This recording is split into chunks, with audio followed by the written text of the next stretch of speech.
Hello. So I thought I'd do something a little different this time and talk about a video game. The video game Life is Strange, which I probably finished about a month and a half ago, shortly after last episode came out. But uh,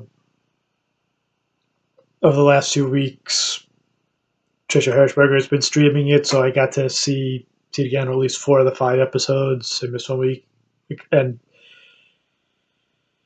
she finished it this past Thursday. And the last couple days, I've been thinking about it and really know what to talk to about it. I don't know anyone who's played it, so I figured even if anyone sees this, I'll just talk about it here. I'm actually going to talk about what I guess bothered me about the game, the ending of the game, because I tend to dwell on the negative. I also do think it's easier to pick out the negative parts of things than the positive. But anyway, but before I do, I just want to say, other than that, I actually really, really liked this game. It I guess, as they would say in the game, it was hella good. It was a very emotional game. You really felt for the characters. A very good story. As Ms. Hirschberger and some people in the chat were saying, it gives you the feels. In fact, the last 2 episodes she streamed, my internet was out, and so I watched it on my phone uh, with just the data from the phone. So kind of in and out video, and about halfway through, I went over my data, so it slowed down, and it's now fuzzy and choppy video.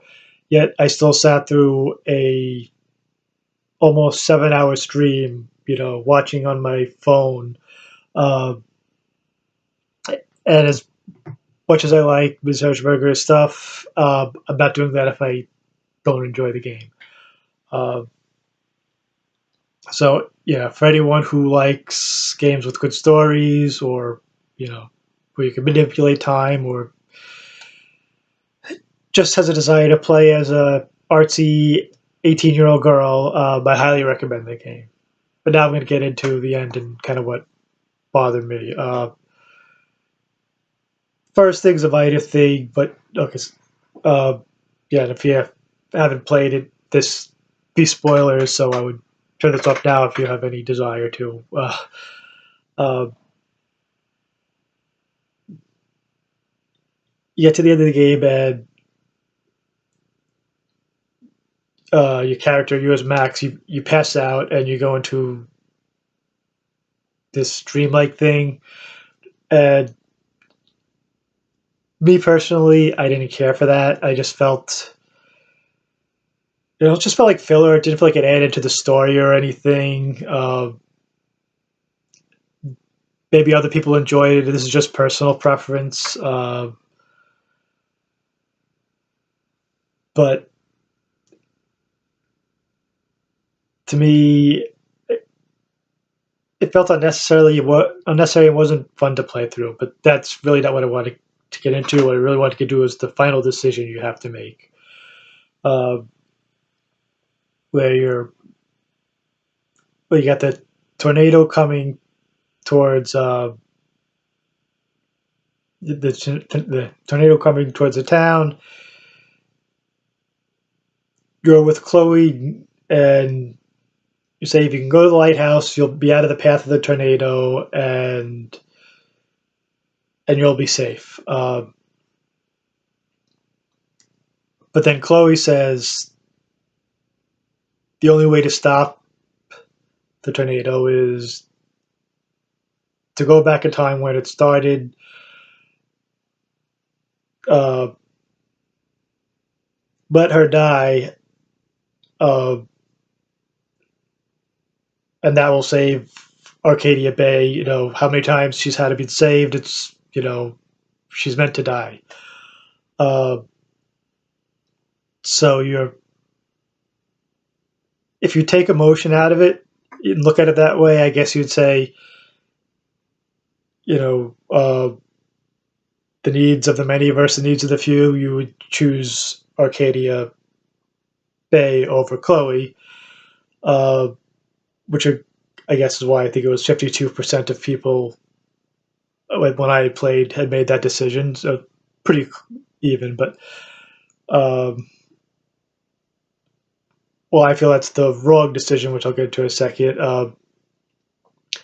I went the other way because it's hard to take emotion out of it. It is, as I said, it's an emotional game, and I felt I spent the whole game trying to save Chloe to just.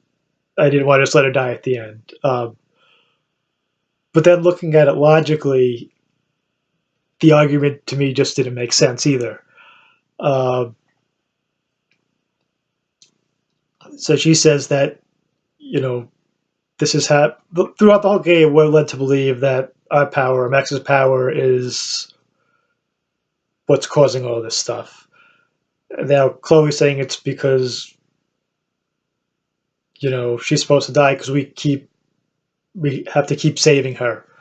If you use that argument, then Alyssa probably needs to be hit in the head with something because that girl's big head keeps getting in the way of footballs and pool snakes and toilet paper. I don't know.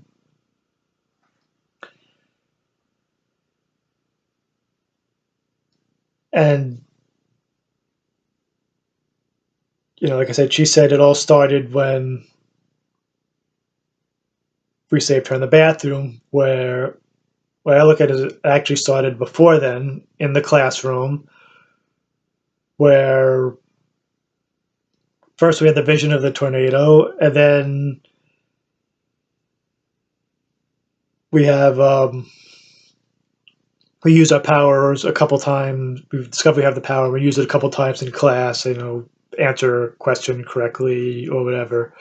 Uh, so it didn't start with her, uh, but I guess the first big thing involved her that was going to the bathroom and you save her life. And to me, I feel if there's any connection between her and the power, the fact that the first big thing you use the power for is shortly after you get it is to save her, to save your childhood friend who you don't even know is your childhood friend at the time. Believe me to believe if there's any connection between your power and Chloe, that you were given it to save her as opposed to having let her die. Uh, and the fact is, we don't know either way. And from what we're led to believe during the game, it's never said it's definitely this way. But it seems like our powers are what is causing all this stuff, all this crazy stuff to happen in Arcadia Bay. The snowfall, the whales and the birds dying, the two moons, and now the tornado. Uh, and it seems like the more we use the power, the worse it gets. So my thought is, by going back in time and letting Chloe die, not only are you letting her die, you're probably causing more havoc, making more stuff worse by using your power again. And now you're using it to kill her. So to me, it seemed kind of like an illogical decision to do that. Not to mention, whenever we leapt back in time, and I'm not talking about just the short rewind, but when you focus on the picture and went back longer periods of time. We can only stay in a specific area of where the photo is. They didn't really go into quite the detail because it seemed to be more than just what was in the picture. And we're only there for a short time before we leapt forward uh, with no idea what happened between when we were there and when we arrived back in the future. Uh, so we're gonna have no control over what happens between then. Anyway, we don't know if we can, you know, get Mister Jefferson arrested or any of the other. I can't think of the top of my head, but any of the other stuff we did during the game, save Kate Marsh, all this stuff could still happen, and now Chloe's dead too. So to me, it just doesn't quite make sense to make that decision. And also, getting to see the other ending, like I said, we tend to just leap right forward. And while there's an easy explanation for this, we watch the end and we see Chloe's funeral, well, we see Max there and everything. And I guess in theory, she would be there.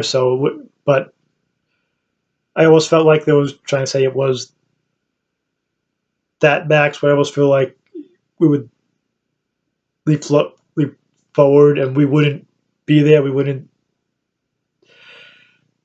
even though she would have been there, we wouldn't see it. I mean, it's a minor thing because,